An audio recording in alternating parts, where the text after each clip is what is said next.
নমস্কার এবং আদাব আমার প্রান্তীয় বন্ধুরা, কেমন আছেন সবাই? আশা করি সবাই ভালো আছেন। তো গত বৃহস্পতিবার ছিল আমাদের পার্শ্ববর্তী মহেশপুর উপজেলায় একটি পিটি ফুটবল ম্যাচ, এবং সেই ম্যাচটিতে অংশগ্রহণ করা দুটি দল ছিল হচ্ছে ঘানা ফুটবল একাদশ এবং নাইজেরিয়ান ফুটবল একাদশ।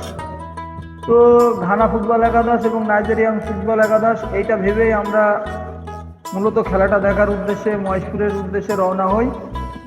তো অর্ধবেলা কাজ কাম শেষ করে আমি ফ্যান ট্যান করে খাওয়া দাওয়া সেরে নিয়ে অটোরিক্সা যোগে বেরিয়ে পড়ি মহেশপুরের উদ্দেশ্যে।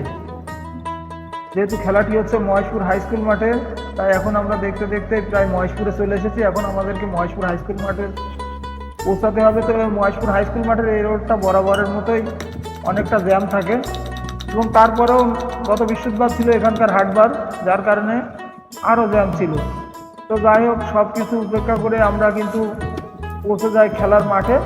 কিন্তু এখানে এসে একটি সমস্যা বাধে, সেটি হচ্ছে রিক্সা রাখতে 50 টাকা। তাই রিক্সাওয়ালা ভাই রিক্সা না রেখে তার রিক্সাটা নিয়ে একটি ভালো জায়গায় পার্কিং করতে চলে গেল, আর আমরা চলে আসলাম খেলার মাঠে। আর এখন আমরা মাঠে এসে একটি ভালো জায়গায় খেলা দেখার উদ্দেশ্যে খুঁজতে হবে। সেটা খুঁজতে খুঁজতে গোলবারের পিছনে আমরা একটা জায়গা পেলাম, এবং সেখানে একটি টুলের মাধ্যমে দাঁড়িয়ে খেলা দেখার উদ্দেশ্য করে দাঁড়িয়ে পড়লাম। তো যাই হোক, প্লেয়াররা কিন্তু মাঠে নেমে মাঠ পরিদর্শন করে এখন অতিথিবৃন্দ কিছু সংক্ষিপ্ত বক্তব্য রাখবে, এবং বক্তব্য শেষেই কিন্তু খেলা শুরু হয়ে যায়। এবং খেলাটা শুরু হয় দুটি দলই, আমরা যেরকম আশা নিয়ে কোটচাঁদপুর থেকে মহেশপুরে গিয়েছিলাম যে ফরেনারদের খেলা হবে, সেটা তো দূরে থাক, এই খেলা দেখে আরও একরাশ হতাশ যে আজকে অর্ধবেলা কাজ কামাই করে গেলাম খেলা দেখতে। তো দেখতে দেখতে খেলার হাফ টাইম হয়ে যায়, এবং যেহেতু খেলা আমার ভালো লাগছে না, তাই এখন আমাকে কাজ করতে হবে। আমার রিক্সাওয়ালাকে খুঁজতে হবে, সে কোথায় আছে। তো তাকে খুঁজতে খুঁজতে আমরা মহেশপুর মাইক্রো স্ট্যান্ডে এসে পৌঁছে যাই। বসে আছি মহেশপুর মাইক্রো স্ট্যান্ডের সামনে। এসেছিলাম মহেশপুরে খেলা দেখতে, নাইজেরিয়ান বনাম থানা। খেলা তো কি বলবো, আর এটা কোনো খেলায় না। তো যাই হোক, এখন হাফ টাইম হয়েছে,